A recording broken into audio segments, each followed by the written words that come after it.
se passe. Tu n'as pas de problème. Monsieur, madame, mademoiselle, laisse-moi te dire, arrête de poser ce genre de questions. Dis à ton frère, il n'y a aucune personne qui manque de problème. La différence seulement entre toi et celui qui est à tes côtés, qui est toujours joyeux, c'est que lui a confiance en Dieu. Il a compris que l'inquiétude n'ajoute rien à la vie. Et c'est la Bible qui a dit, c'est pas ma phrase. La Bible a dit, écoutez, toi tu crois que si tu t'inquiètes, tu vas ajouter même quelques minutes à ta vie. Tu ne vas rien ajouter. Vous savez ce qui est énervant avec l'inquiétude. Tu vas t'inquiéter, tu t'inquiètes, tu t'inquiètes, tu t'inquiètes. Tu finis de t'inquiéter. Quand tu sors, le problème est là. Mais par contre, quand tu as confiance en Dieu, le problème devient petit. Ah, ça localise quelqu'un qui a compris. Mais la confiance en Dieu, justement, te fait comprendre que le problème que tu appelles grand, c'est simplement un grand témoignage que Dieu a mis devant toi. C'est que tu dois faire pour témoigner, avoir confiance. Dieu n'est pas ton père. Quand je dis ton père, je parle de celui qui t'a engendré. Hein? Dieu, ce n'est pas ta maman. Dieu, c'est celui qui a des calculs que toi, tu ne peux même pas imaginer. Dieu, il est le type de Dieu, en fait, pour les petites choses que nous connaissons, parce que notre cerveau est trop petit pour comprendre Dieu. Pour les petites choses que nous avons déjà vues, Dieu, il est celui qui est capable de chercher quelqu'un à l'eau des barres. Après des années, mais on va le chercher. D'ailleurs, quand on a confiance en Dieu, on ne veut même pas savoir comment Dieu va faire. Moi, je dis souvent au Seigneur, ne me dis pas comment tu vas faire, ça va me troubler la tête. Toi, fais seulement, moi, je vais témoigner.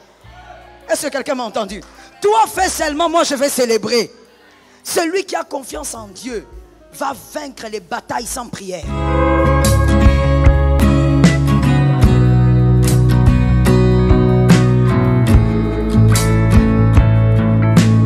Shalom bien-aimé dans le Seigneur Jésus-Christ.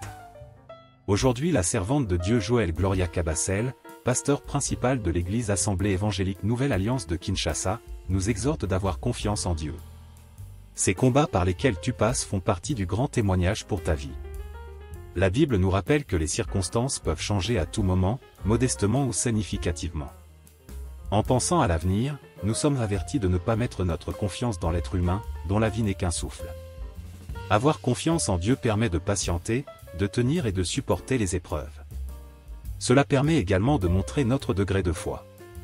Dieu veut que nous lui fassions totalement confiance pour qu'il puisse se glorifier dans notre vie et nous faire goûter à sa bonté. La raison principale pour laquelle nous devons faire confiance à Dieu est qu'il en est digne. Contrairement aux hommes, il ne ment jamais et tient toujours ses promesses. Dieu n'est pas un homme pour mentir, ni le fils d'un homme pour revenir sur sa décision. Ce qu'il a dit, ne le fera-t-il pas? Ce qu'il a déclaré, ne l'accomplira-t-il pas?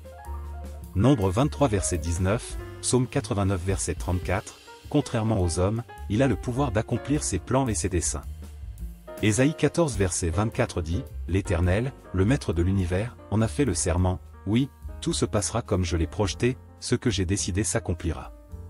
En plus de cela, ses plans sont justes, saint et parfait et il fait concourir toutes choses au bien de ceux qui l'aiment et sont appelés selon son saint dessein, Romains 8 verset 28.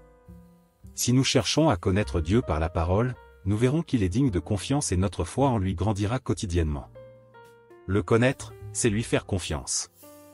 Abonnez-vous, aimez et partagez afin d'apporter l'évangile de Jésus-Christ aux nations car il y aura plus de joie dans le ciel pour un seul pécheur qui se repent. Que la bénédiction de Dieu soit votre partage dans le nom puissant de Jésus-Christ. Amen. Deuxième stratégie. Shalom bien-aimés dans le Seigneur, j'espère que vous avez aimé cette vidéo. Abonnez-vous et partagez pour porter l'évangile de Jésus-Christ aux nations. Merci de faire partie de notre famille merveilleuse Jésus-Christ. Que Dieu vous bénisse abondamment.